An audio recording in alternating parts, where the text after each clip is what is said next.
PowerPoint ele consegue. Eu vou exportar o PowerPoint, então. Tá. Eu consigo fazer o compartilhamento. Aí a gente vai começando e tal, e eu já resolvi isso. Fica tranquilo. Estamos ao vivo, Daniel. Olá, gente. Bem-vindos a mais uma aula gratuita do Petit Jornal. Mais uma aula gratuita não, Daniel. Mais um ano. Um ano na temporada de aulas do Petit Jornal. Rapaz, mas é mesmo. Mais uma temporada de aulas. Parecia que esse projeto não ia tão longe, mas está indo, Tanguy. A gente está conseguindo permanecer aqui no ar, oferecendo conteúdo gratuito para as pessoas. Isso está sendo bastante legal, está sendo uma experiência, sem dúvida alguma, enriquecedora. Fica aqui o nosso agradecimento a todos que estão aqui conosco nessa noite para mais uma aula gratuita do Petit Jornal. Uma aula gratuita que será dedicada ao tema mais fácil do universo. Opa, moleza. Que é, sem dúvida alguma, os Balcãs.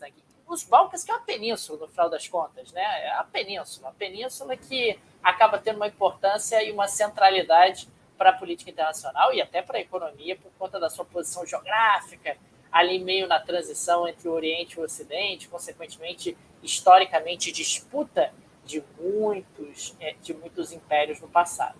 Não é isso? Ô, Daniel, eu acho que nenhum tema foi mais pedido, né, pelos nossos ouvintes, pelos nossos alunos e tal, do que Balcãs, né? Porque assim, o Oriente Médio a gente já botou o pé na porta, demos um monte de aula sobre o Oriente Médio, fizemos curso sobre o Oriente Médio, fizemos o diabo, mas Balcãs não, né? Balcãs a gente não tinha falado, né, dado aula especificamente, ou um curso especificamente. Então, acabei de ver aqui, né, que eu achei um absurdo, cara, eu não tinha ideia de que era tanto assim, que essa é a 16ª aula, né, e é a primeira vez que a gente vai falar sobre os Balcãs, né, e aí, né, já avizinhando que a gente vai produzir mais conteúdo muito em breve sobre Balcãs, né, eu acho que não chega a ser, surpresa, não imaginava e tal, né, mas sobre isso aí a gente fala no fim da aula, mas é uma bela maneira de começar o ano, né, Daniel? Vamos começar o ano aí falando sobre um tema, também um tema light, tranquilo. É só, Daniel, o lugar onde começou a Primeira Guerra Mundial, né, dos principais genocídios da década de 1990. Né, esses vão ser os temas da nossa aula de hoje. E me diz uma coisa, então, no final das contas, a gente vai falar sobre Balcãs, mas a gente vai falar dos Balcãs todos, é isso mesmo? Apenas nesse período aqui, ou não? Assim, não. Qual é o recorte? Então, porque, assim, Balcãs uma... Aliás, você falou isso, é um negócio importante, né? Às vezes a gente tem até dificuldade de enxergar os Balcãs como uma península, né? Porque é uma península grande, né? Bastante grande. Então, como a diversidade de países ali é muito grande, a gente acabou tomando como recorte os países da ex-Iugoslávia, tá? Então, Tanguy, mas a Grécia não é dos Balcãs? A Turquia não é dos Balcãs? Romênia, Bulgária? Sim, tudo isso é Balcãs. Só que a gente vai deixar de fora, tá, dessa aula e do conteúdo que a gente vier criar depois aí, né, Daniel? Que a gente também, não vai ficar adiantando aí. E a gente vai falar basicamente sobre a ex-Yugoslávia. Romênia, Bulgária, Grécia, vão aparecer em outros aulas, em outros momentos e tal. Fatalmente... Meu Deus, a cadeira caiu. A gente fatalmente vai acabar... Vai para os recortes do Petit Jornal. A gente fatalmente vai acabar falando sobre esses temas, né, sobre esses outros países, mas, no fim das contas, nessa aula de hoje, a gente vai falar sobre os países da ex-Iugoslávia. Você vai compartilhar o material aí, Daniel? Quer que eu compartilhe aqui? Vou compartilhar aqui. Peraí. Opa, não. Deixa eu ver se os slides já estão disponíveis aqui. Aí, olha que bonitinho. Compartilhou? Compartilhou. Então vamos nessa. Então bora. E aí, a pergunta é essa, né, Daniel?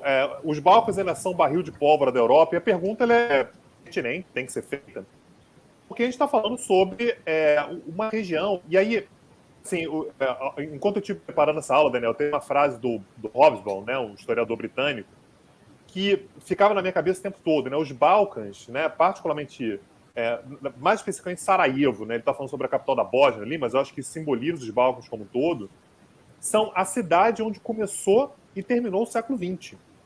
Ele faz uma referência ao início do século XX, né, na Primeira Guerra Mundial. A Primeira Guerra Mundial começa exatamente ali com a morte do Francisco Ferdinando, que acontece em Sarajevo, e o fim do século XX acontece exatamente ali também, né, na década de 90, né, os genocídios e tal, o fim da Iugoslávia e tudo. Então, é uma região que é muito simbólica, né, para a história, né, do século XX. E o que a gente vai ver é que, na verdade, acaba se assentando em elementos ainda mais antigos. Então, a primeira coisa importante aí, né, esse mapinha, eu acho que ele mostra bem isso, por que o nome é Balcãs, o que quer dizer Balcãs. E Balcãs quer dizer, é uma referência à Cordilheira dos Balcãs, tá? Balcãs, Daniel, você sabe que eu sou um estudioso em línguas, né, Daniel? Eu falo um pouquinho de turco, né? Eu me aventuro. E Balcãs... Vou deixar, não vou contestar, não, melhor não. Isso. Não, me deixa ser feliz. Balcãs, em turco, quer dizer cordilheira montanhosa, né? É uma ideia mais ou menos assim, cordilheira montanhosa. Então, assim, os turcos dali da Península dos Balcãs olhar para aquela região ali e faziam referência aos Balcãs. Então, tá aí essa partezinha que está no mapa aí em verde mais escuro, tá? É exatamente a Cordilheira dos Balcãs, então acabou levando o nome de Cordilheira dos Balcãs. E aí, quem acompanha os cursos do Petit Jornal há mais tempo já reparou que a gente fala sobre isso aqui diversas vezes, Daniel. Áreas montanhosas costumam ser área de fronteira. Por quê? É uma fronteira natural. Então é muito comum que na área de fronteira você tenha áreas montanhosas, ou na verdade pelo contrário, né? Que áreas montanhosas acabem sendo regiões de fronteira entre grandes impérios. E aqui não é diferente. A gente está falando sobre uma fronteira entre impérios. Se a gente quiser pegar só séculos XIX e XX, a gente vai encontrar uma fronteira entre três impérios, que não são três impérios pequenos, são três grandes impérios assim, no mundo, que são o Império Otomano que fica ali no sul, né, ali no sudeste. Então, o núcleo do Império Otomano é a cidade de Constantinopla. Aliás, Daniel, isso aqui é importante dizer, né? A cidade de Constantinopla está, metade dela, na Península Balcânica, porque ela tem a parte asiática ali, fica na Península Balcânica. Ao norte, né, mais ali para o oeste, a gente tem o Império Austro-Húngaro, né? Então a Hungria fica ali perto também, ali mais ao norte, e o Império Russo. Ou seja, esses três impérios eles encontram como pontos de interseção, né, como ponto de contato, e aqui contato eu não estou falando só contato bonitinho, não. Eu estou falando, inclusive, de disputa, né, de atritos e tal, mas o ponto de contato entre eles é exatamente a Península Balcânica. Aí você fala assim, beleza, então é uma questão meio regional. E não, Daniel, porque tem impérios que não são dali, mas que olham para essa região com olhos lascivos, Daniel, com olhos de ganância, né, de vontade de estar ali, que são o Império Britânico. O Império Britânico olha para essa região, Daniel, isso aqui quem assistiu já nessas aulas sobre Rússia vai lembrar, porque a Rússia ela tem interesse exatamente em ter uma saída para mares quentes por ali. É o Mar Negro, estreitos, né, de Bósforos e Dardanelos, que são exatamente ali os estreitos da Turquia, para chegar no Mar Mediterrâneo. Então, o Reino Unido olha para falar assim, opa, peraí, aqui eu preciso garantir a península para que a Rússia não possa passar por aqui, e porque se ela passar, ela se torna uma competidora de igual para igual comigo. A França, sabemos também, mete bedelho em tudo quanto é lugar, é um país também com imperialismo profundamente voltado ali para aquela região, para o Oriente Médio, Norte da África e tal. Então essa península também é interessante, também é importante. E o Império Alemão. O Império Alemão que não quer exatamente dominação, mas quer garantir que os países não briguem por causa dos Balcãs, né? Porque isso pode levar a uma guerra na Europa. Pode brigar lá na África, pode brigar na Ásia, pode brigar em outros lugares. Mas os Balcãs eles acabam sendo perigosos para a Alemanha porque ela sente que se todos esses impérios começarem a brigar na Europa, sobra guerra para ela também. E aí estava lá a Alemanha, né, com Bismarck, lá no século XIX, tentando mediar contatos entre esses países. Então, o importante é a gente perceber como é que os Balcãs, Daniel, eu já te passo a palavra, são exatamente um ponto de contato, um ponto de interseção, como se fosse um eixo. Daniel, eu vou simplificar aqui, enquanto estava preparando essa aula, foi isso que a minha impressão foi essa. É o Oriente Médio dentro da Europa. É colado no Oriente Médio, né? Mas é um Oriente Médio que é um eixo de vários impérios, vários países, vários interesses dentro do continente europeu.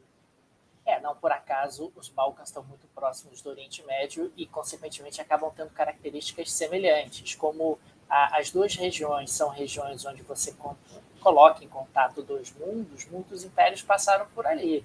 E conforme muitos impérios passam por ali, você vai deixando pessoas, vai deixando religiões diferentes, vai deixando culturas diferentes, vai deixando deuses diferentes.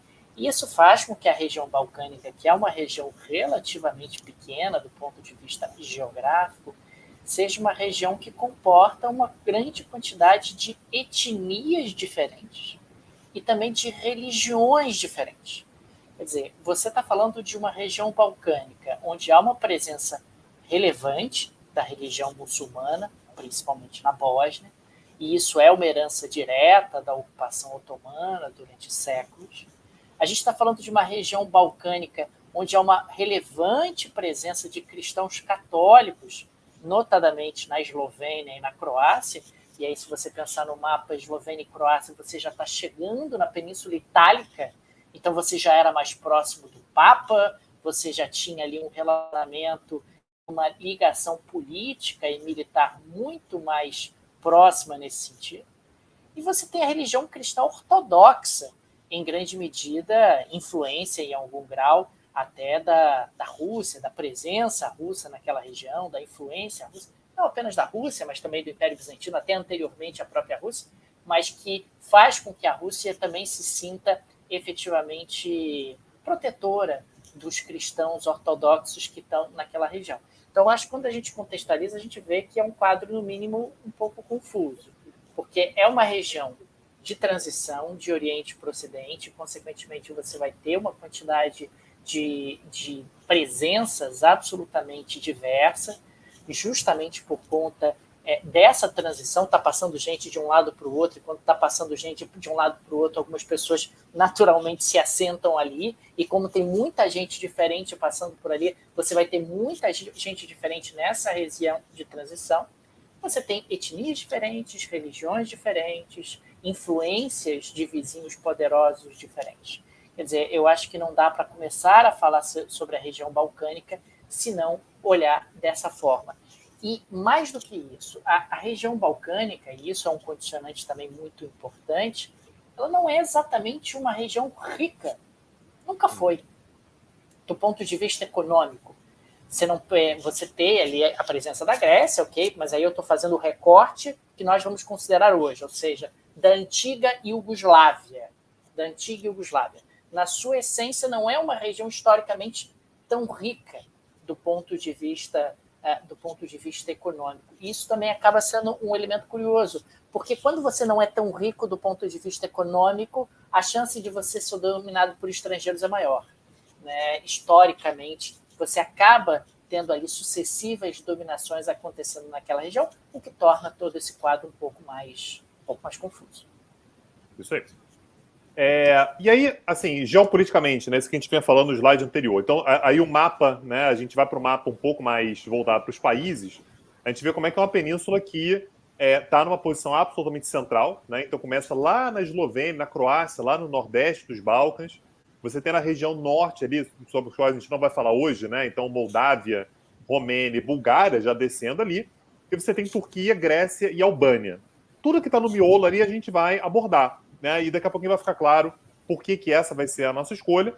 Mas é uma posição estratégica porque a partir dos Balcãs, a partir dessa península, a gente tem acesso ao Mediterrâneo Oriental, ou seja, dá acesso a todos os mares que banham a Turquia, você vai chegar, portanto, no Oriente Médio, você vai chegar no norte da Ásia, vai chegar no Egito, então são regiões geopoliticamente muito fundamentais. Você está em contato direto com o Oriente Próximo, com o leste europeu e com os estreitos de Bósforo e Dardanelos.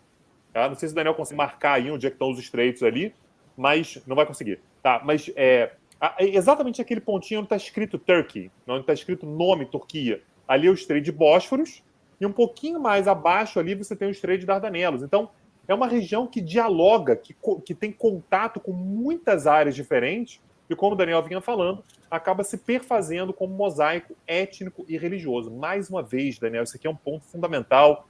E aí, quando a gente fala sobre os curdos, é assim, quando a gente fala sobre os armênios, é assim, né? Isso aqui acabou aparecendo já em diversas aulas do Petit Jornal. As montanhas, elas acabam sendo um convite à fratura étnica religiosa, pelo fato de que você tem uma montanha no meio. Então é muito comum você ter um povo que está de um lado, um povo que está do outro. Aí você pode falar assim, Tagui, mas os curdos estão nas montanhas ali, são todos curdos. Sim, todos curdos, todas diferentes entre eles. Falam línguas diferentes, religião diferente, tem traços culturais diferentes e tem algo em comum, o que acaba não tendo exatamente na região dos Balcãs. Claro que tem um outro elemento comum, mas eles acabam sendo muito mais demarcados pelas diferenças. exatamente porque você tem diferentes povos e impérios ao redor que acabam sendo muito influentes para os países dessa região dos Balcãs, de uma forma geral. Então, no final das contas, você consegue ter uma região relativamente pequena, uma quantidade enorme de povos diferentes, e que ao longo do tempo vão começar a ter um relacionamento que está longe de ser simples. Porque me parece que quando a gente olha para a região balcânica, uma tentação natural que deve aparecer é: alguém precisa unificar esse troço. Eu olho para esse mapa, eu penso, mas que nervoso, é muito povinho pequenininho, é muito país pequenininho dentro de uma região relativamente pequena.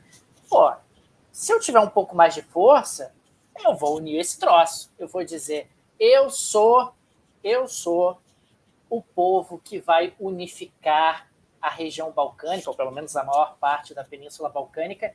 E como a gente vai ver ao longo do nosso encontro de hoje, isso aconteceu, né? Aconteceu de um país, até no passado relativamente recente, partir para uma unificação, para tentar construir uma unidade nos Balcãs dentro de uma região que efetivamente tem tudo para ser um enorme barril de pólvora e continua sendo até hoje, porque esse povo continua achando, no fundo, lá no coração, sei lá, eu acho que eu devia liderar essa galera toda e a gente devia ter um país só aqui na Península dos Balcãs, ou pelo menos na maior parte da Península dos Balcãs.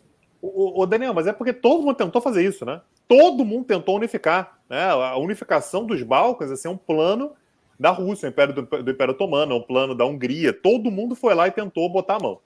Então, assim, é exatamente daqui que eu quero partir. Dá uma olhadinha no mapinha de cima, tá? E aí eu coloquei um mapinha, Daniel, é um videozinho que tem no YouTube, quem tiver interesse é muito interessante, porque ele mostra a evolução da dominação territorial nos Balcãs. É um videozinho, né? E vai mudando, vai mostrando como é que os territórios mudam e tal. E eu tirei um print do século XV, tá? Então ali o ano de 1486, que deixa bastante claro o que está acontecendo ali. A gente tem basicamente o Império Otomano dominando toda a região sul e central da Península Balcânica.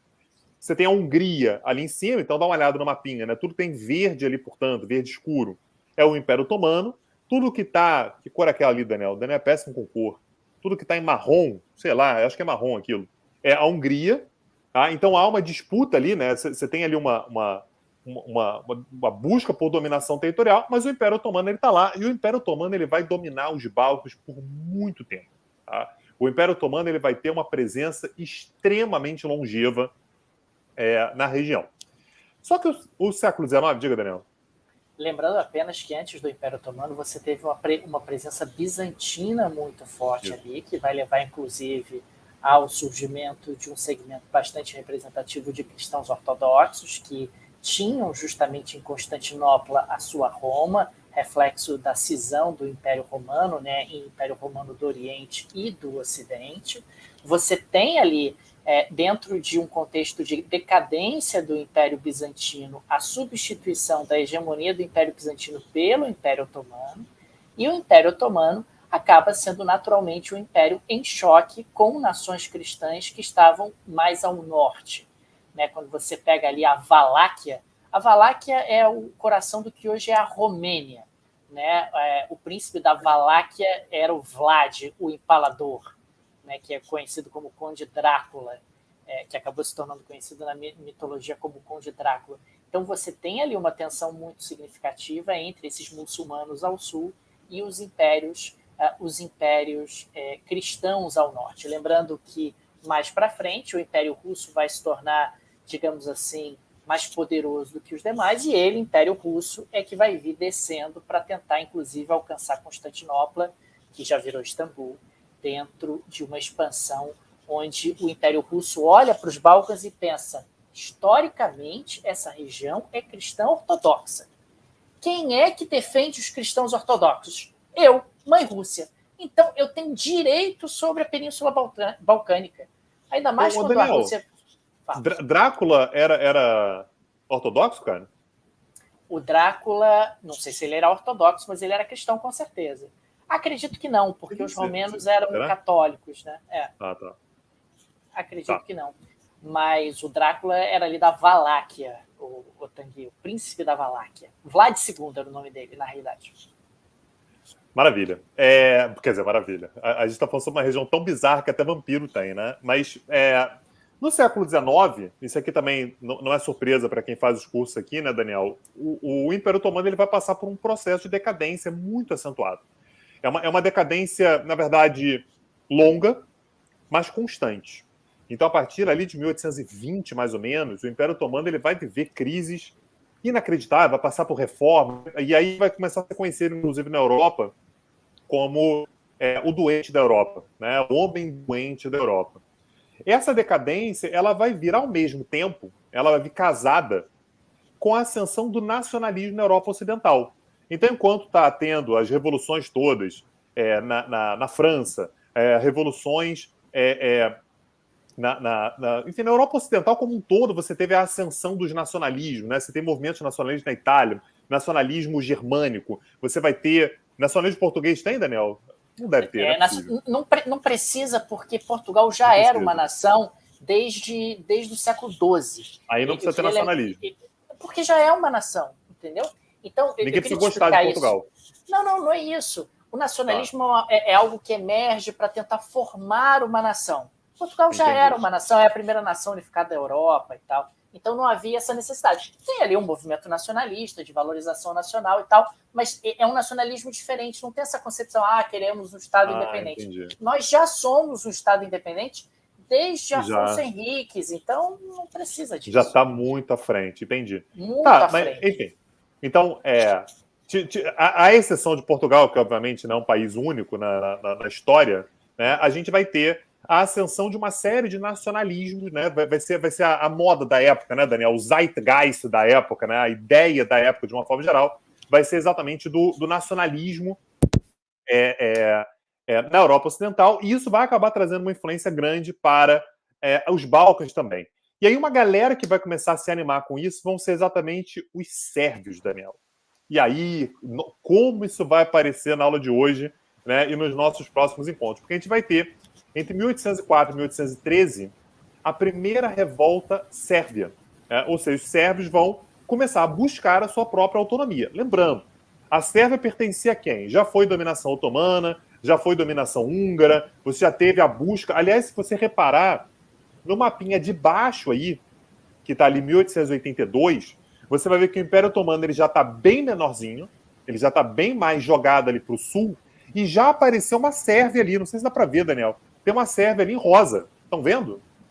Tá vendo? Tá dando para ver ali? Aquela partezinha rosa ali já é a Sérvia. Daniel, não tá me ouvindo? Vocês estão me ouvindo, gente? O pessoal que tá assistindo aí, tá conseguindo me ouvir? Acho que sim, Daniel. Tira o fone aí, cara. Vê se sem fone, vai. O pessoal acho que tá conseguindo me ouvir aí. Rapidinho, gente. Só questões técnicas aqui. Sim. Então, estão me ouvindo aqui, Daniel. Tira o fone aí, cara. De repente, sem fone, você consegue. Beleza. Então, não tá em rosa, não, perdão. Tá em azul, é verdade. Bem lembrado. Em rosa ali... a Croácia, né? Em rosa tá a Croácia. Isso. Perfeito. Então, em verde, perdão, em azul escuro ali, a gente tem exatamente a Sérvia. E a Sérvia, ela vai buscar, isso aqui vai aparecer nos próximos slides aí, a ideia de que a nação sérvia está assentada em séculos e mais séculos e mais séculos de história. Isso aqui vai aparecer daqui a pouquinho. E outra nação que também vai avançar bastante com o seu nacionalismo será a Grécia. Tá? Então, nós teremos a Guerra de Independência Grega, que vai durar de 1821 a 1832, vai finalmente se tornar independente exatamente do Império Otomano. Aliás, se você olhar no mapinha de baixo ali, você vai ver que a Grécia, inclusive, está numa cor já diferente do Império Otomano, porque já era uma nação independente a partir desse momento. Então, em 1832, a Grécia finalmente se torna independente também. Aliás, essa guerra de independência grega, que começa em 1821, ela vai ser uma inspiração para vários lugares. Tá? Você vai ter povos na Itália, você vai ter movimentos independentistas na Polônia, movimentos independentistas, nacionalistas na Alemanha, todas olhando para a guerra de independência grega. Vai ter, inclusive, quem é o cara? Eu acho que é o cara do romantismo. Como é que é o nome dele, gente? Me ajuda aí. Enfim, esqueci aqui. Se eu não me engano, da terceira fase do romantismo. um cara que vai para a Grécia para lutar pela Grécia, né? Para lutar pelo nacionalismo grego. Então, você vai começar a ter esse movimento de pessoas saindo de vários lugares da Europa Ocidental. Lord Byron, exatamente. Lord Byron. Isso. Estava esquecendo o nome dele aqui. Lord Byron vai ser um cara que vai para a Grécia para lutar em nome da independência grega. Então, esse vai ser o momento de fragmentação. Então, dá uma olhada como é que o mapa ele se torna muito mais complexo. Aliás, se vocês procurarem exatamente esse vídeo que eu falei para vocês, que é a evolução, né, a linha do tempo da evolução, vocês vão ver que nessa época os Balcãs se tornam uma bagunça. Os Balcãs se tornam um monte de quadradinho, de pedacinho, parece que é um monte de fazendinha, né? Porque você começa a ter exatamente essa busca por autonomias mais regionais, identidades regionais e tal, e os Balcãs se tornam, portanto, de fato, como está sugerido, inclusive, no próprio título da aula, o barril de pólvora da Europa. É o lugar para o qual a gente está olhando e fala assim, vai dar problema. Vai dar problema, porque é muito nacionalismo, é muita busca por autonomia, muita busca por independência numa mesma região relativamente pequena. Voltou a ouvir, Daniel? Ouvi, eu estou ouvindo sim. Lembrando sempre que quando a gente está falando aqui da região balcânica em particular, você teve durante o período muçulmano, durante o período otomano, uma certa liberdade do ponto de vista religioso, quer dizer, houve uma conservação de religiões diferentes dentro dentro do Império Otomano, o que na prática acaba mantendo justamente aqueles grupos com características muito diferentes entre si, mas que havia um certo respeito no que diz respeito ao funcionamento durante o Império Otomano. Você pagava ali um imposto diferenciado e tal, mas você poderia manter a sua religião diferente. O Império Otomano tinha um pouco essa característica, e claro, a partir do momento em que você tem uma ascensão dos nacionalismos, você começa a se questionar quem sou eu, de onde eu vi, qual é a minha nação, e você olha para o vizinho que é muçulmano e você é cristão, diz, bom, a minha nação é uma, a dele é outra. Claramente é o que eu começo a enxergar. Quem foi? Tales falou, inclusive, que esse aqui é algo importante, a balcanização se tornou um termo, né, Daniel? Balcanização é exatamente essa ideia de você ter um território completamente fragmentado e cada um desses fragmentos tem uma identidade muito particular, uma identidade própria, uma identidade étnica, religiosa, histórica, né, uma série de identidades linguísticas, né, pequenas identidades linguísticas. Então isso acaba se tornando exatamente o termo que se utiliza para isso, é o termo da balcanização. Então, em vários lugares, quando você tem essa fragmentação toda, fala-se a região X foi balcanizada. Isso é exatamente uma referência a essa característica muito peculiar dos Balcãs. E nesse sentido, os Balcãs são inclusive mais complicados do que o Oriente Médio, por exemplo, né, que é sempre o nosso referencial de região complicada.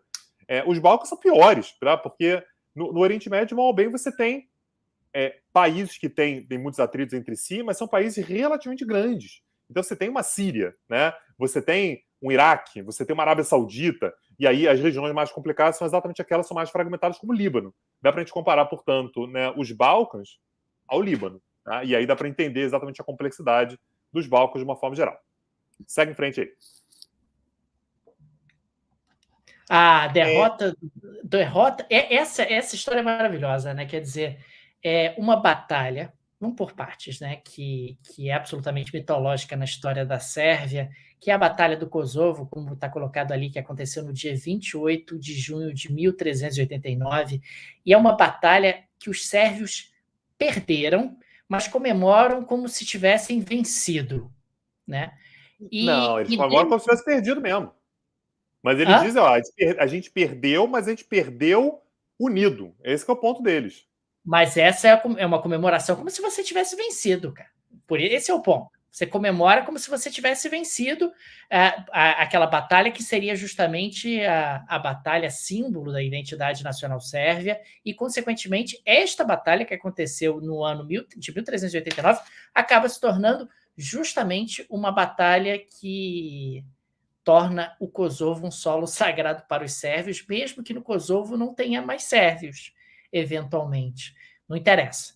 Aquela é uma batalha absolutamente mitológica e isso mostra como o nacionalismo, às vezes, é algo absolutamente construído e até meio irracional. Quer dizer, eu sou sérvio por causa da Batalha do Kosovo, mas não tem mais sérvios no Kosovo, não interessa. O Kosovo continua sendo algo absolutamente sagrado para mim. Só falar aqui com quem está ouvindo a aula, a linha editorial do Petit Jornal não apoia, isso já foi debatido internamente, isso foi um tema de debate áspero, tá? Editorial do Petit Jornal. O Petit Cursos não apoia a pronúncia do professor Daniel Souza, que refere-se à região do Kosovo como Kosovo. Kosovo, convenhamos, né, Daniel? Parece que eu estou assistindo Cacete e Planeta. Parece que eu voltei lá para 1996 e estou assistindo Cacete e Planeta. Então, assim, a linha editorial é de falar Kosovo, que é o correto. Mas o Daniel vai continuar falando Kosovo e tal. Então vamos se acostumar. Ou então, de repente, ele se acerta, né? Kosovo, porra, difícil, né? Mas tudo bem. Beleza. Vamos seguir aí, Daniel. Você quer falar alguma coisa em sua defesa, não? Não. Eu acho que a questão, a ditadura linguística que você está querendo impor, ela está errada. Só isso. Então tá bom. Então, segundo a ditadura linguística, tá? A Batalha do Kosovo foi lutada e perdida pelos sérvios no dia 28 de junho. Foi outro dia, tá, Daniel? Do ano de 1389. Eles comemoram isso anualmente, tá, gente? Todo ano. Tá aí, como não me deixa mentir, o cartazinho, né? Kosovo Day. Quando o Daniel diria Kosovo, aí ele vai ter que falar para os sérvios lá que Kosovo deveria ser com S só, com Z, sei lá, para encaixar nessa pronúncia bizarra que ele está fazendo aí, Kosovo Day, que é o Dia Nacional Sérvio. Eles comemoram o Dia Nacional Sérvio. E aí, só para deixar claro, o dia 28 de junho... Encaixar nessa pronúncia bizarra que ele está fazendo aí, Kosovo Day... Eu tô me ouvindo agora. Parou. Tá, voltou. O dia 28 de junho é, inclusive, o dia que ficou marcado como o dia do padroeiro dos sérvios, né? Que é o dia de São Vito. Então, que é o santo padroeiro dos sérvios. Tem a impressão, inclusive, Daniel, que eles escolheram São Vito porque era no dia da Batalha do Kosovo, e não o contrário, tá? Não é... Provavelmente. Nosso padroeiro é São Vito, e por acaso a gente foi lá e comemorou, né, e perdeu a batalha nesse dia. Não, o dia 28 de junho ficou marcado como o dia da derrota na Batalha do Kosovo, e que foi nos campos do Kosovo, né? E, portanto, acabou ficando marcado como, né, o dia do santo ficou como o dia nacional sérvio, enfim, é o padroeiro da Sérvia. E aí, o que os nacionalistas sérvios dizem? Que desde 1389 estava claro a existência de uma unidade entre os sérvios. Então, os sérvios, eles são uma coisa só, eles têm uma unidade, eles têm uma história comum, eles têm uma língua comum, eles têm uma religião comum, que é a religião... Uma religião comum. Uma religião comum, que é exatamente a cristã ortodoxa, e que, de lá para cá, a região onde os sérvios estão é uma região que foi dominada pelos austríacos, pelos otomanos, uma galera que botou a mão ali, e, portanto, o que eles dizem essa dominação estrangeira, ela deturpou a unidade sérvia.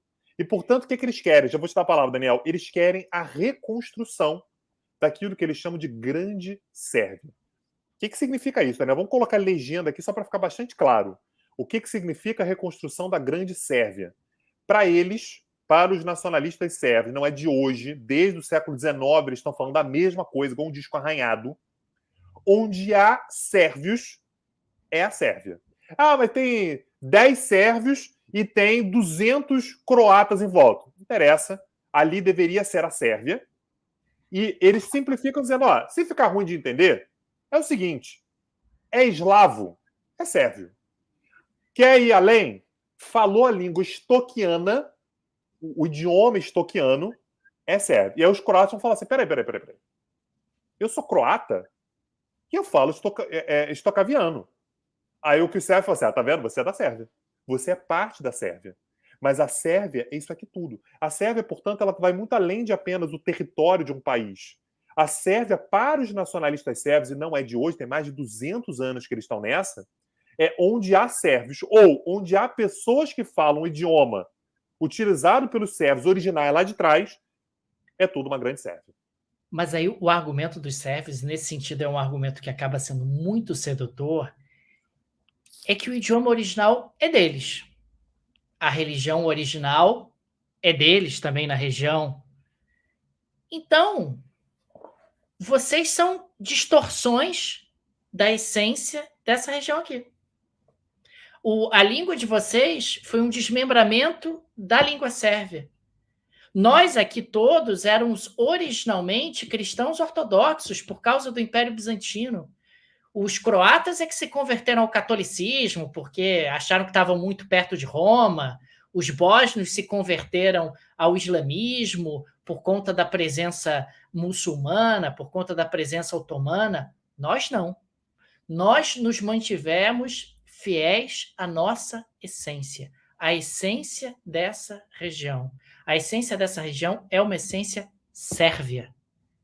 A língua original dessa região é a língua sérvia. A religião original é a religião cristã ortodoxa. Então, quando você coloca essa supremacia sérvia sobre os demais vizinhos, é porque você considera que os demais vizinhos distorceram a essência original da região. Há uma superioridade aí, há uma ideia de superioridade, né? Há uma ideia de superioridade, né?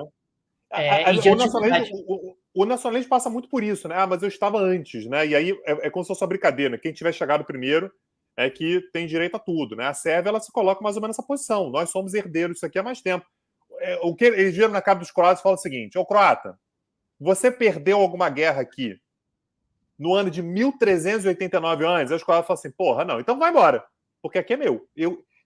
Em 1389 eu já estava perdendo guerra, estava tomando pau aqui já dos otomanos e você não estava nem aqui. Então, me respeita a minha história, tá? Porque eu estou aqui há muito mais tempo. Então, esse é um argumento muito forte. Aliás, esse imbecil desculpa, não sei se podia falar, não sei se a linha editorial do Jornal permite isso.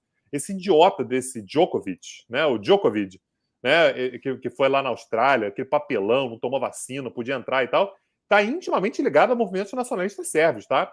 O berço dele é esse aí, né? De dizer que o Kosovo é região que é Sérvia, que os albaneses têm que ser tirados de lá, né? Enfim, esse movimento sérvio que está ganhando muita força, por isso que a gente está dando essa aula aqui hoje, inclusive, está exatamente assentado nessa reconstrução histórica aqui. Aí, Daniel... Albaneses precisam ser retirados do Kosovo, é isso. Do Kosovo, né? Porque isso. Os albaneses se enfiaram lá no Kosovo, mas o Kosovo é da Sérvia. Mas só para deixar claro, né? Os albaneses sempre tiveram na Sérvia, né? Não, perdão, no Kosovo. Sempre tiveram lá. Aí fala assim, parece que eles chegaram... Não, chegaram outro dia não. Eles estão lá tem uns 5.000 anos já também. Mas o que os sérvios dizem não importa se há sérvios no Kosovo, é sérvio. Faz parte da grande Sérvia. Tá? Agora, Daniel, no meio dessa história toda, o tal do Francisco Ferdinando, herdeiro, sabe como é que é herdeiro, né, Daniel? Herdeiro é aquele negócio, é um cara que tem uma confiança maior, né, tá com a vida resolvida, vai ser imperador, paranã, então era sobrinho, né, do imperador da Áustria. Habsburgo, né, cara? Habsburgo, não é qualquer imperador. Habsburgo. Os caras mandam na Áustria desde 1440, Daniel. Você imagina se esse cara tem alguma preocupação na vida.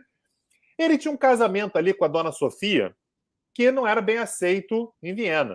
O que ele fazia para poder... Nobre de segunda linha, aparentemente. Nobre de segunda linha, exatamente. O que ele fazia, o Francisco José, o Francisco José, o primo do Dom Pedro II, nessa altura ele está meio gagá já. Né? Mas mesmo assim, ele dizia, não vai casar com ela, com Sophie Chatel. Não vai casar com Sophie Chatel, porque ela é uma nobre de segunda linha. E você vai ser o imperador da Áustria. E aí tinha essa coisa na família que não pegava muito bem. E aí o Francisco Ferdinando... Ele viajava. Hã? Ele pegava ela e viajava. Aí na viagem ele podia andar de mão dada com ela, passear, aparecer porque não tinha rede social ainda, né? Não tinha ninguém fazendo videozinho para mandar pro Francisco José. Então ele podia passear. Aí, Daniel, ele me resolve falar assim: vou dar um pulo ali na Bósnia. Bósnia pegando fogo com os nacionalistas sérvios. Está dizendo assim, a Bósnia é da Sérvia, a grande Sérvia, Paraná. E ele resolve que vai passear de carro aberto. Os sérvios olham para os bósnios e pensam assim, esses bósnios, primeiro eles são sérvios, originalmente, né? Isso. Só que são sérvios que se converteram à religião muçulmana. Quer dizer, são os vendidos, esses bósnios. Então a gente tem que ir lá e tem que pegar a Bósnia de volta para a Sérvia, porque a Bósnia é Sérvia também. E a Sérvia já ficou independente, e agora a Bósnia tem que ficar independente desse império do mal, que é o império dos Habsburgo. E a Rússia, que já odiava os Habsburgo, tá lá falando, é isso aí, Sérvia! Porra! Duvido você ir lá. Mesmo. Arranca a Bósnia dos Habsburgo, porra! É isso mesmo! porque esses Habsburgo já não estão com nada. Não é isso? Isso, é isso. E aí ele me resolve passear em carro aberto pelo meio de Sarajevo, de mão dada com Dona Sofia, no dia 28 de junho de 1914. Assim, ele tinha, Daniel, 365 dias no ano para escolher. Ele resolveu aquele que ia ser a provocação mais bizarra de todas, né? E ele resolveu passear de carro aberto no meio de Sarajevo, no dia 28 de junho de 1914, exatamente o dia do orgulho nacional sérvio. O dia nacional sérvio, o dia da derrota lá do Império Otomano para o Império Otomano na Batalha do Kosovo, o dia de São Vito. Óbvio que os sérvios prepararam uma tentativa de assassinar, não conseguiram assassiná-lo na hora programada, porque aparentemente escalaram os trapalhões para tentar assassinar o Francisco Ferdinando, tacaram bomba explodiu em um lugar diferente, o combinado era tentar matar o cara e se matar, aí o cara não conseguiu se matar, ele engoliu uma cápsula de veneno, Daniel, o veneno estava vencido, se queimou todo, não conseguiu morrer, se jogou no rio, caiu na areia do rio, se machucou todo, não conseguiu nem matar o Francisco Ferdinando, nem se matar. E o Francisco Ferdinando conseguiu fazer tudo errado. Ele ficou assustado com a tentativa ali de assassinato e resolveu voltar pelo mesmo lugar. Não, vou voltar. Não, agora voltar para a estação de trem. Prefeitura. Antes ele foi lá na prefeitura de Sarajevo e falou: isso é absurdo. Eu sou o Francisco Ferdinando. Eu venho aqui e tem os trapalhões aí tentando me matar. Né? E aí depois ele vai, desce da prefeitura, tanto que é a última fotografia dele viva. Essa fotografia existe, ele e a esposa descendo da escadaria da prefeitura de Sarajevo. O pessoal da prefeitura fala assim, pelo amor de Deus, você não volta. Mas aí, o funcionário da prefeitura falando pro sobrinho do imperador que ele não vai, não tem condição, né, Daniel? O cara vai. Você vai? Então você vai. Então, beleza. Porque ele quis visitar justamente o oficial da guarda dele, que tinha ficado ferido na primeira tentativa de assassinato. O motorista dele se perdeu nesse caminho, que era um caminho novo, que não estava mapeado para ele ir ao hospital visitar o oficial da guarda dele que está ferido. Quando ele erra o caminho, os carros naquela época não tinham ré, Tanguy. E aí o cara tinha que dar ré. E aí no que tinha que dar ré, apareceu ali o príncipe e meteu um tiro nele. A tipo 300 metros de onde já tinham tentado matar o cara. Sim. O carro ficou parado, absolutamente parado, para o pessoal descer do carro, dar ré para ele poder voltar para entrar na rua certa. Nessa hora, um bósnio sérvio, ou um sérvio bósnio, né? Mas eu acho que o mais comum é falar um bósnio sérvio, ou seja, ele era sérvio, mas da Bósnia, que é um cara chamado Gravilo Princípio. Falei assim, não é possível, eu devo estar vendo coisas. Não é possível que o Francisco Ferdinando esteja parado na minha frente, em carro aberto, com a Sofia do lado, num carro parado. E ele mata os dois. Tá? E isso vai levar, portanto, à Primeira Guerra Mundial. Aliás, em Belgrado, Daniel, capital da Sérvia, tem uma estátua do Gravilo Princípio, o cara que matou o Francisco Ferdinando, que vai ser um dos elementos que vai levar, né, a gota d'água para a Primeira Guerra Mundial. Então, um grupo chamado Mão Negra, né, que assassinou o herdeiro do Império Austro-Húngaro. Lembrando que é o estopim da Primeira Guerra Mundial, porque o Império Habsburgo, o Império Austríaco, olha justamente para esse assassinato e vê o pretexto perfeito para resolver o problema Sérvia, né? O problema Sérvia que ficava justamente desestabilizando a fronteira sul do Império Austro-Húngaro. Então, o Império Austro-Húngaro declara guerra à Sérvia justamente para resolver o problema da Sérvia, e quem vai levantar o dedo e vai dizer: na Sérvia ninguém bate, porque os sérvios são cristãos ortodoxos e eu sou a mãe pátria dos cristãos ortodoxos, é justamente o Império Russo. E no que o Império Russo entra na guerra, o Império Alemão entra para defender o Império Austro-Húngaro, e aí o Império Francês entra para defender o Império Russo, e a coisa deu no que deu.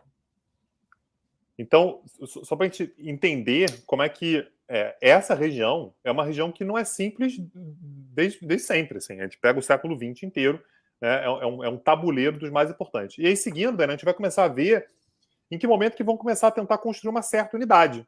Logo após o fim da Primeira Guerra Mundial, né, mais especificamente em 1918, a gente vai ter a criação do chamado Reino dos Sérvios, Croatas e Eslovenos, né, que vai ter essa bandeirinha aí, né, aparece a bandeira dos Países Baixos de cabeça para baixo, né?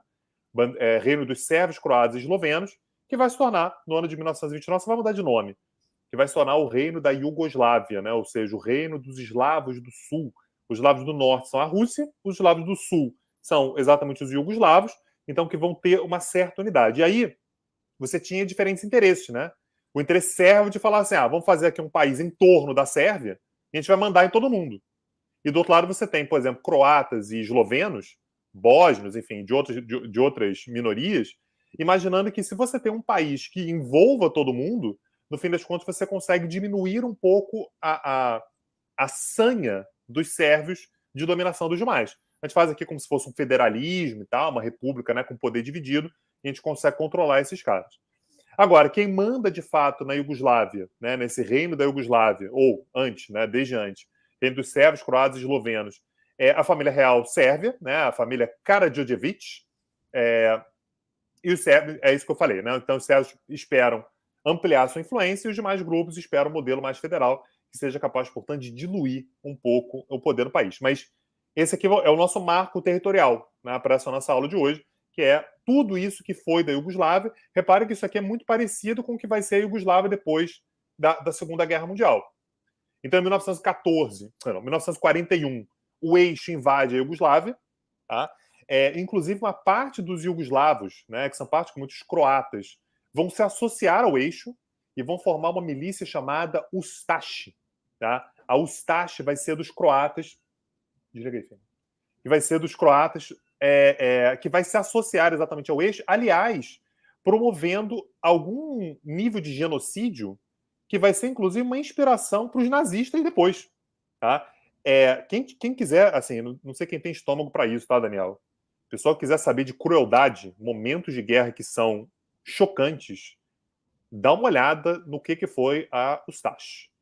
É uma milícia que inicia, de fato, um processo de genocídio de larga escala, tá? Larguíssima escala. E o negócio deles é uma parte dos sérvios a gente mata, uma parte dos sérvios a gente deporta e uma parte dos sérvios a gente converte. Mas sérvio do jeito que existe hoje não é mais para ter. Isso aqui é importante porque às vezes a gente olha para essa região e fala assim, os sérvios são malvados. Eles já fizeram muita besteira, mas o que os croatas fizeram, claro, não os croatas todos, tá? Mas o que o Ustaše fez durante a Segunda Guerra Mundial é para chocar até mesmo grupos nazistas e fascistas. Sigamos, Daniel. Beleza. Bom, aí me parece que um aspecto importante é que, ao final da Segunda Guerra Mundial, se torna vitorioso o movimento de resistência. E o movimento de resistência é liderado pelo Marechal Tito, que depois vai se tornar o todo-poderoso da Iugoslávia. E, ao contrário de países vizinhos, como foi o caso da Bulgária ou da Romênia, que precisaram de tropas russas para expulsar o exército nazista, a Iugoslávia não precisou. A Iugoslávia consegue a sua independência ou consegue a expulsão dos nazistas do seu território, sem a ajuda de tropas soviéticas. E isso vai fazer com que a Iugoslávia não se torne um estado satélite da União Soviética. Embora vai se tornar uma nação socialista, embora vai ser efetivamente uma nação socialista, até com algumas inspirações em relação aos soviéticos, né? Tanto que você vai ter a Iugoslávia, assim como a União Soviética, sendo dividida em repúblicas. A União Soviética era formada por 15 repúblicas e a Iugoslávia também vai ter as suas repúblicas socialistas, vai ter a República Socialista da Bósnia e Herzegovina, vai ter a República Socialista da Eslovênia, a República Socialista da Croácia, a República Socialista da Sérvia, a República Socialista da Macedônia e tal. Mas o Tito vai colocar a Iugoslávia numa posição de independência em relação à União Soviética.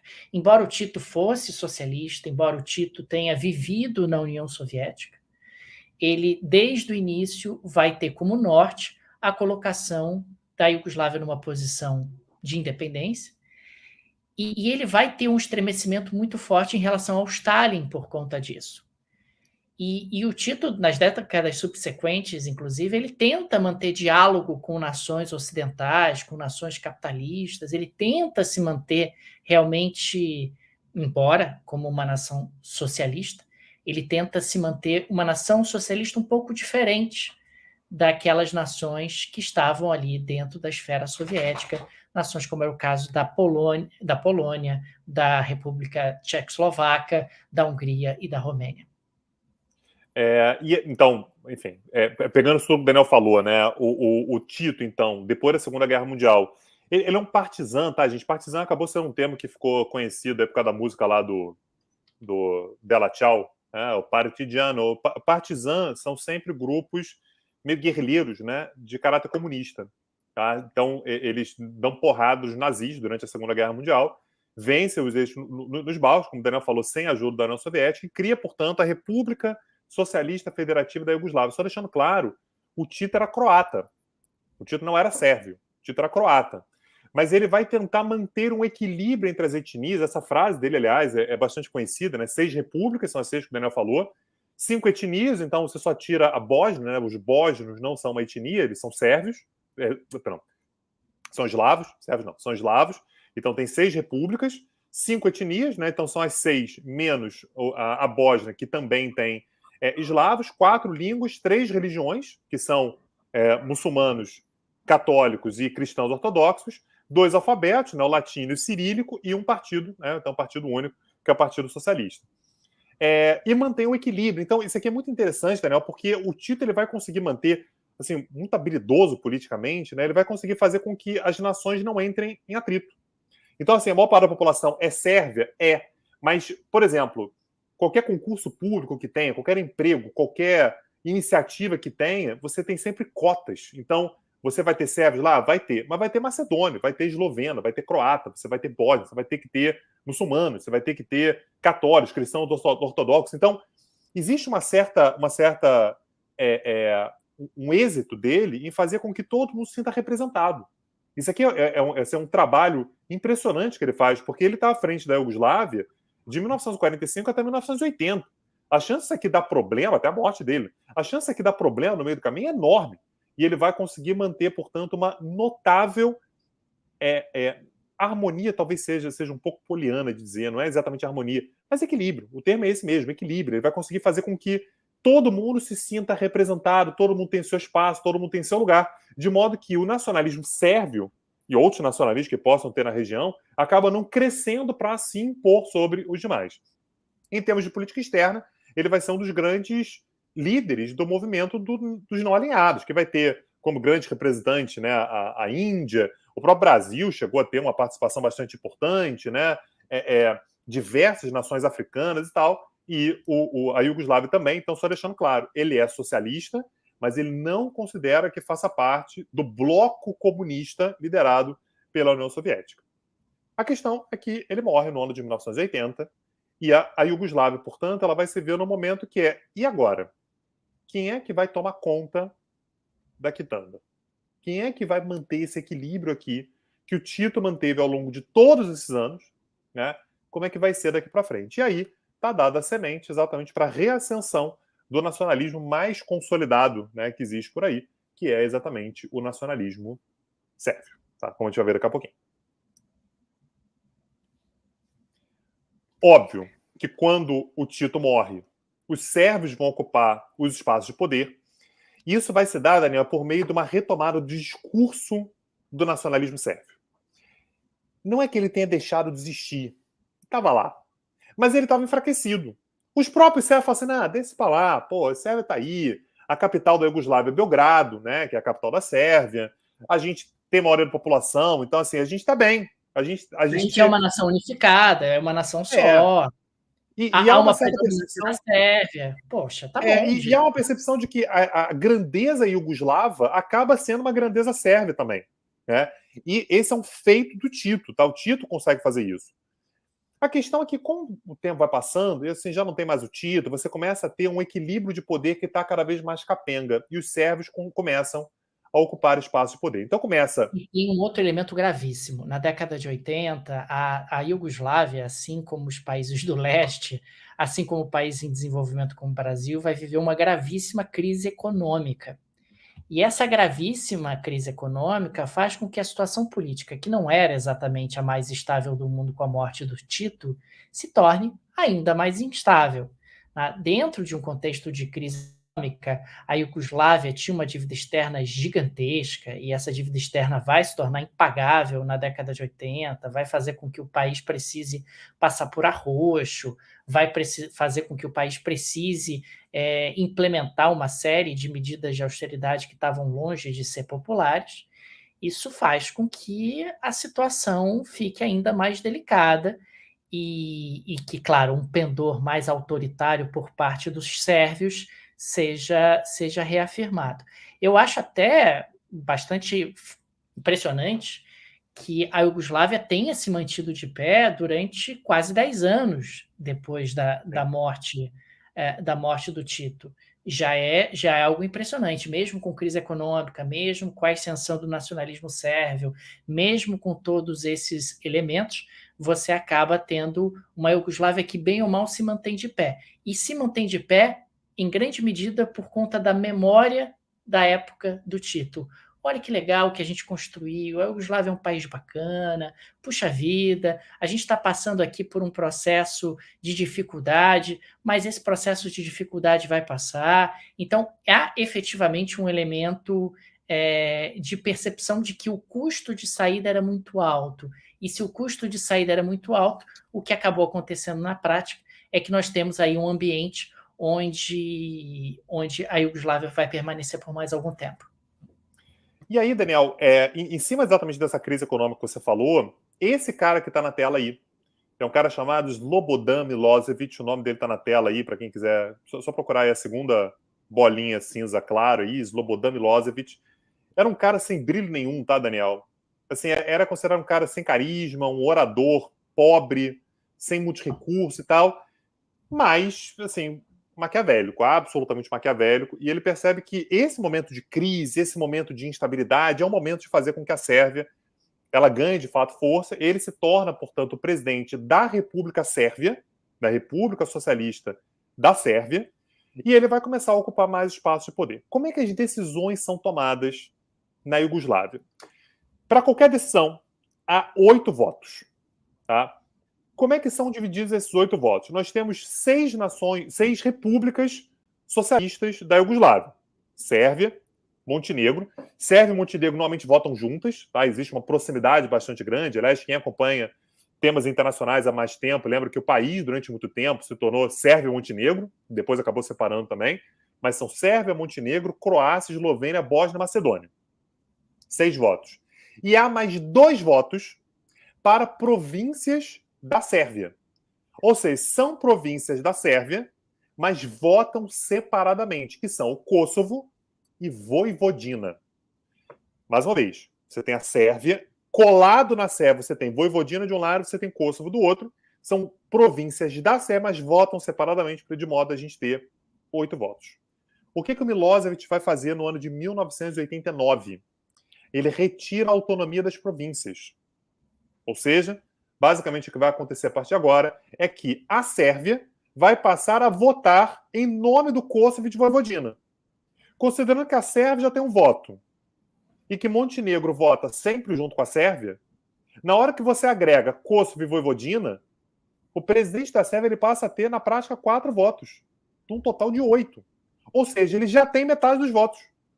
E com isso ele vai alimentar o nacionalismo sérvio, vai dizer, olha, é um absurdo que tenha que ter cota, por exemplo, para funcionários públicos croatas. Por quê? Nós sérvios somos a maioria. A gente tem que poder participar de todas as vagas.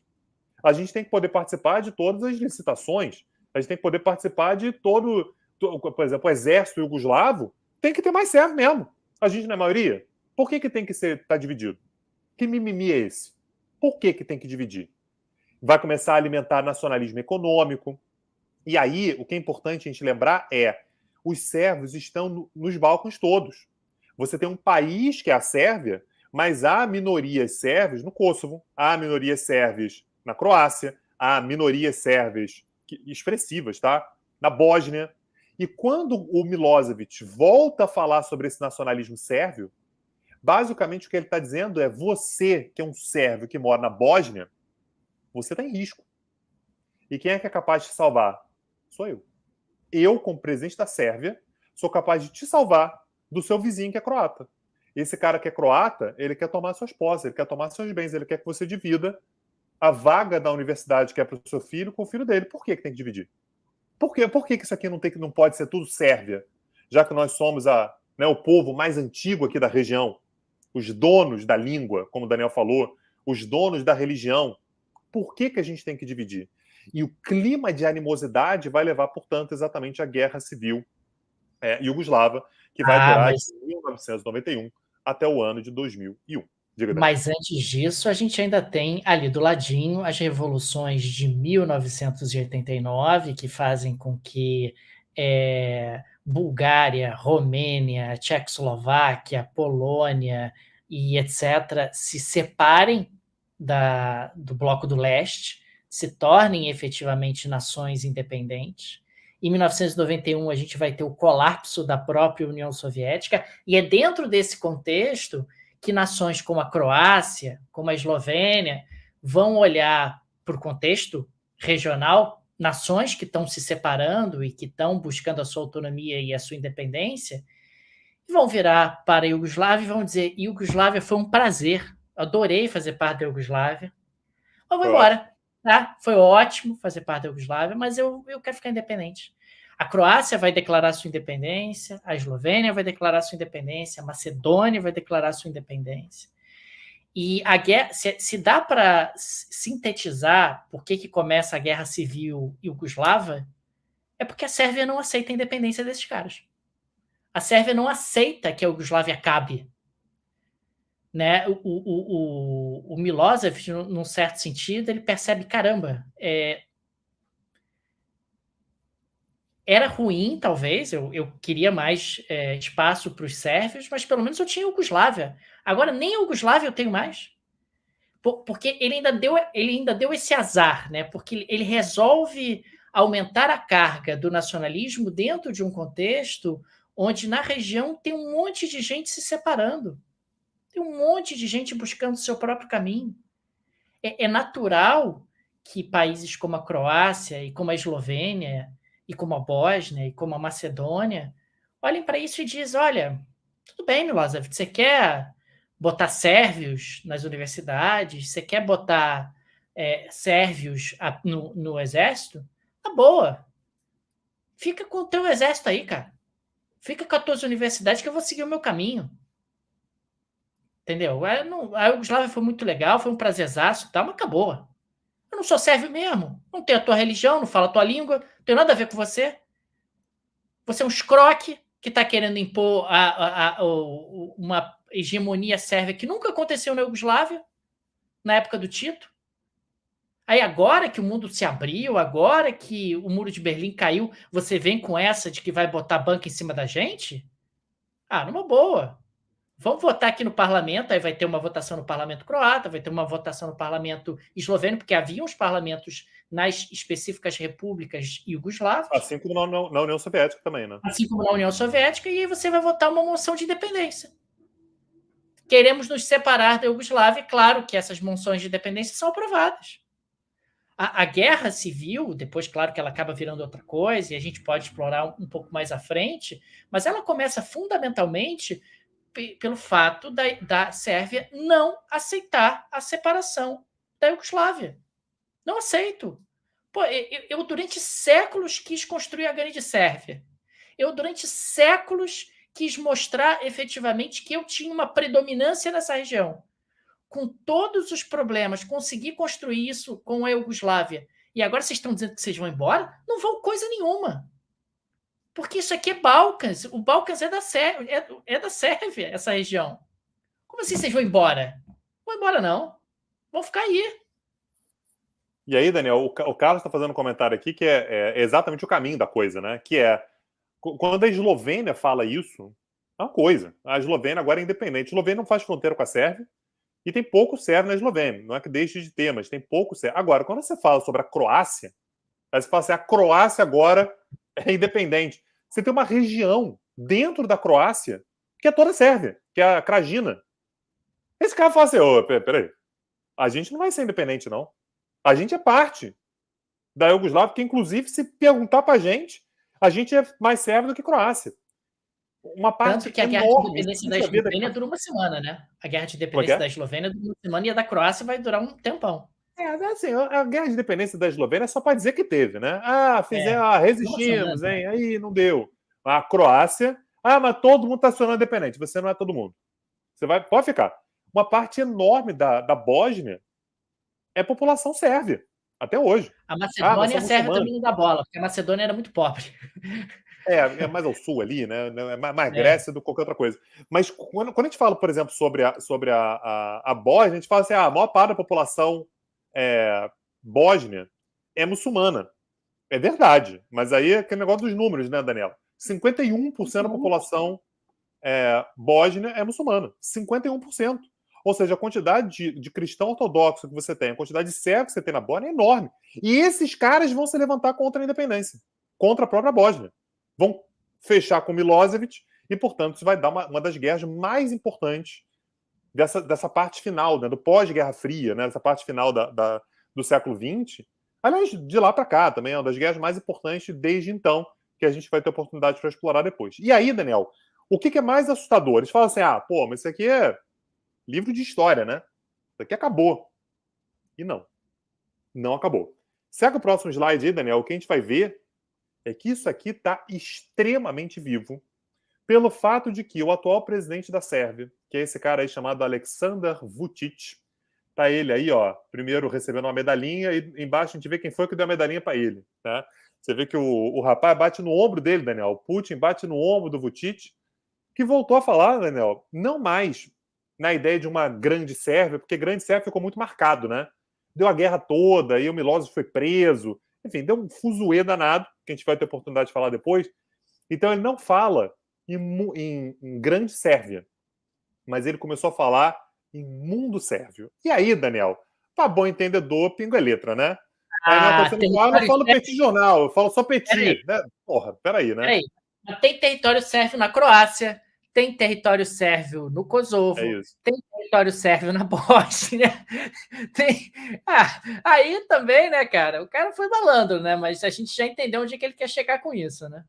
Mas ele fala abertamente, isso aqui, palavras dele, a união de todos os territórios sérvios. Aí você pode falar assim, mas território... Ele fala assim, não, veja bem, territórios que são da Sérvia tem que ser da Sérvia. Mas o que ele está querendo dizer com isso, Daniel? Ele considera que territórios sérvios não é territórios que pertencem ao Estado sérvio. Território sérvio é onde vivem sérvios. Ou seja, se tem uma região da Bósnia onde há uma quantidade expressiva de sérvios, esse território tem que ser do Estado sérvio. Você tenta igualar a etnia com o Estado. Onde há etnia sérvia, tem que ser o Estado sérvio. Mas você fala assim, mas é gogó. Não. Entre 2018 e 2019, a Sérvia foi o país que mais aumentou o seu investimento militar no mundo. Aumentou em 43%, se tornou o país balcânico com o maior investimento militar. Está crescendo de lá para cá. Inclusive, tendo exatamente como seu tema preferido, mais uma vez, a questão do Kosovo. Só para a gente tentar entender o que está acontecendo aí no Kosovo, Daniel, que aconteceu agora em 2021, o Kosovo declarou independência no ano de 2008, tá? E, obviamente, a Sérvia não reconheceu essa independência, a Rússia também não e tal. Então, para a Sérvia, o Kosovo é parte do seu território. E aí o Kosovo, que ainda não faz parte da ONU, é reconhecido por poucos países ainda, já tem toda uma burocracia, tem documento, tem carteira de identidade, tem placa de carro. Só que a Sérvia diz, olha, placa de carro do Kosovo eu não aceito porque o Kosovo não existe, o Kosovo é parte da Sérvia. Então, se você quiser pegar o seu carrinho e sair do Kosovo e entrar na Sérvia, o que você tem que fazer? Você tem que parar na fronteira, comprar uma placa de carro sérvia para poder botar no lugar da placa de carro do Kosovo e entrar. Se você quisesse pegar essa placa de carro da Sérvia e entrar no Kosovo de volta, o Kosovo aceitava de boa. Não tem problema. Mas você não pode sair com a placa do Kosovo para entrar na Sérvia. Só que a Sérvia começou a endurecer e tirou a vendinha de placa de lá. Ou seja, se o cara tem a placa de carro do Kosovo, ele não pode entrar na Sérvia mais. Ele vai ter que dar um jeito de sair, entrar em território sérvio para ter o emplacamento. Não sei. Então, se tornou um problema. E o Kosovo fez o quê? Falou o seguinte, então, é assim? A partir de agora, placa de carro da Sérvia também não entra mais no Kosovo. A Sérvia achou a desculpa que ela queria, mobilizou tanque, aeronave, tropas e mandou tudo para a fronteira. É tudo que ela queria. Mandou tudo para a fronteira. Tá? deixando claro, com o apoio e a anuência sempre da Rússia e agora da China. Tá? Então a Sérvia é um grande aliado da Rússia, histórico aliado da Rússia, desde muito tempo, né, desde sempre. E a China agora é uma nova aliada, está próxima ali também, faz investimento e tal, que estão só de olho no fato de que a OTAN mantém, desde os anos 2000, início dos anos 2000, tropas no Kosovo. Exatamente para que a Sérvia não invada o Kosovo. Só que já existe um papo há um tempo, o temor era que de repente o Trump fizesse isso, que se a OTAN quiser cortar investimento em algum lugar, de repente as forças da OTAN no Kosovo poderiam ser diminuídas. Então a Rússia, a Sérvia e agora a China estão de olho exatamente nessa mobilização. E aí, Daniel, acho que com isso aqui a gente responde, né? Os Balcãs são um barril de pólvora da Europa, me parece que está voltando a ser, né? Está voltando a se mostrar como tal. Se a OTAN tirar as tropas do Kosovo, a Sérvia toma no dia seguinte, Otague. No dia seguinte, a Sérvia está lá. Exatamente. E a OTAN sabe disso, né? Tanto que as tropas estão lá há mais de 20 anos, não é à toa, né? Exatamente. Então, o ponto importante aqui, quando a gente fala sobre os Balcãs, é que foi uma região muito importante para todo o século XX. Desde o início do século XX, o Kosovo, os Balcãs, de uma forma geral, foram uma região absolutamente central, fundamental, uma região que assim, não tem como a gente pensar na geopolítica, particularmente na geopolítica europeia, mas na geopolítica de uma forma geral, sem pensar na região dos Balcãs. E aí, durante o século XXI, Daniel, nesse início do século XXI, dava a impressão de que, passada a questão do Milosevic, né, e tal, que a questão estava meio resolvida, estava meio que solucionada. E o que a gente vê aqui agora com o Aleksandar Vučić, só deixando claro, ele é apenas o porta-voz de um sentimento muito profundo na sociedade sérvia. A Sérvia precisa voltar a se impor. E aí, deixando claro, a Sérvia tem costas quentes, gente. Não é de hoje que a Sérvia tem a Rússia, não é como aliadinha, não. É como grande aliada. É aliada fundamental. É uma aliada que, assim, a Sérvia se orgulha muito de ter a Rússia do seu lado. E o Putin está ali sabendo que esse aqui é mais um ponto de atrito com a OTAN. Não pode deixar a OTAN se sentir à vontade ali, ocupar território. É mais ou menos o que a Rússia está fazendo na Ucrânia, é o que a Rússia está fazendo no Cazaquistão. São as minhas gavetas, não mexa nas minhas gavetas. E a Sérvia é a gaveta minha. E se os Balcãs são da Sérvia, porque eu acredito que são, porque eles são todos eslavos e cristãos ortodoxos, os Balcãs são meus também. Então não vem a OTAN meter o bedelho aqui. E aí é importante a gente notar que alguns países dos Balcãs, que faziam parte, inclusive, da Iugoslávia, têm contatos muito próximos com a União Europeia, inclusive a tal da Croácia, que é parte da União Europeia, que é parte da própria OTAN. Aliás, até o Kosovo, que tem uma bandeira que parece a bandeira da União Europeia, né? Parece. É exatamente azulzinho com símbolozinho. Claramente a inspiração. Claramente a inspiração é na bandeira europeia. E é sempre importante lembrar que a predominância da Sérvia nos Balcãs é a predominância da Rússia, né? É a predominância do projeto russo, quer dizer, de uma nação eslava, de religião muçulmana, de religião cristã ortodoxa, quer dizer, isso é algo valioso para a Rússia desde a época do Império Russo. Isso não é algo novo, digamos assim, não é algo que surgiu com Putin, é algo que volta lá atrás.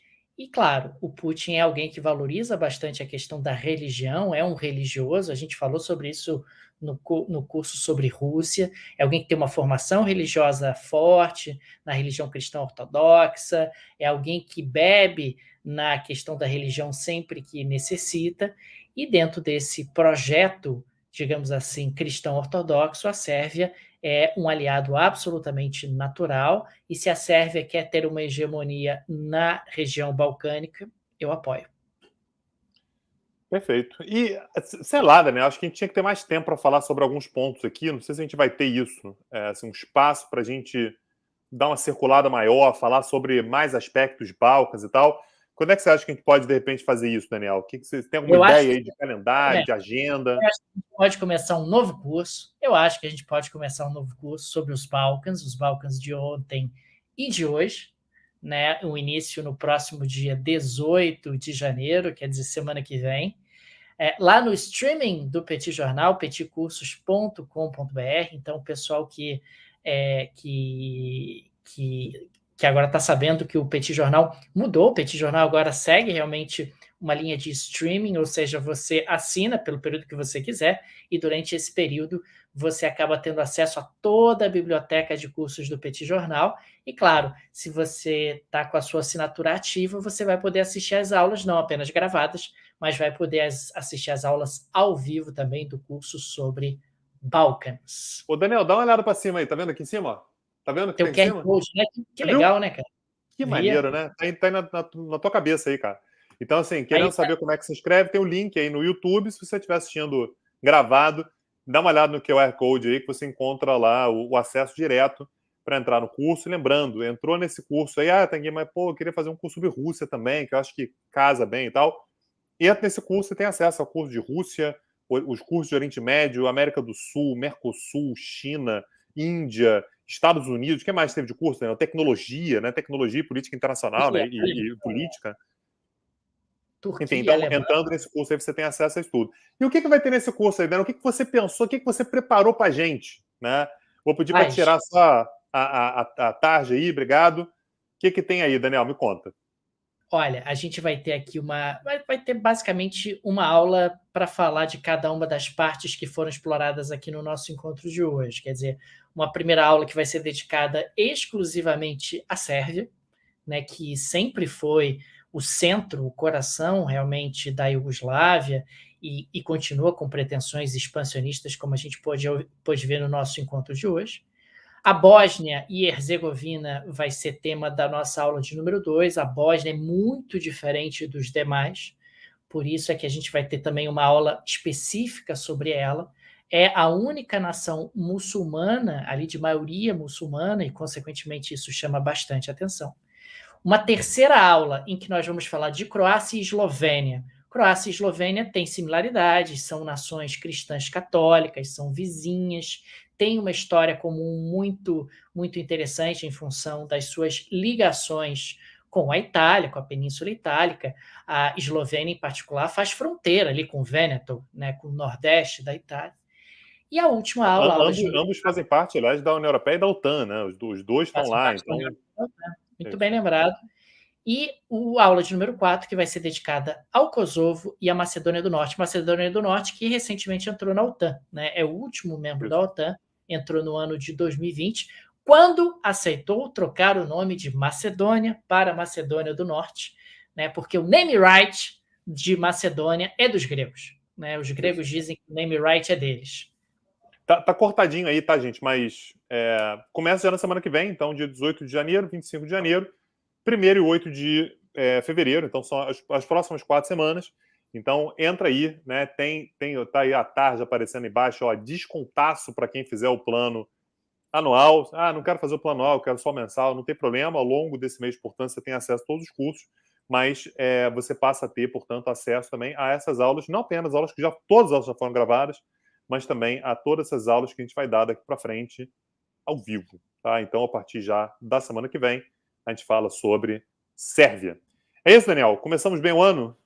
Começamos bem, vai ser bastante desafiador preparar essas aulas, mas vai ser muito legal também. Maravilha. Pessoal, agradecer pessoal que está aqui na primeira aula gratuita do ano, dia 11 de janeiro. Se você estiver assistindo a gente pelo YouTube depois, seja bem-vindo também.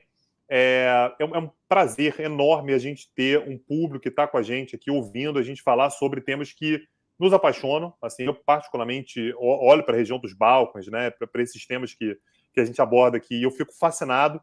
E é maravilhoso poder fazer uma discussão de alto nível, né? Assim, olhando o chat aqui, eu não pude conversar muito aqui, né, pelo andamento da aula, mas pessoas interessadas, pessoas que querem se interar sobre o assunto, pessoas que já estudaram, pessoas que não estudaram sobre o assunto ainda, estão tendo o primeiro contato e tal. Então, é um prazer, me sinto um afortunado realmente de poder dar essas aulas para vocês, de poder, enfim, trocar isso com vocês. Tem o Daniel aí, que às vezes, enfim, a gente atrapalha um pouco e tal, mas tirando isso, para mim é de fato um prazerzaço. Eu acho que eu falo pelo Daniel também. O projeto do Petit Curso é um projeto que a gente valoriza demais, então compartilhem, falem para os amigos, né, compartilhem nas redes sociais, porque isso faz uma diferença enorme para a gente e espero que esteja sendo legal para vocês também. Maravilha. Marque a gente nas redes sociais, divulguem o Petit Cursos e contem para a gente o que vocês estão achando, o que vocês acharam da aula de hoje, que efetivamente é muito legal. Valeu, gente. Abraço. Tchau, tchau. Tchau, tchau.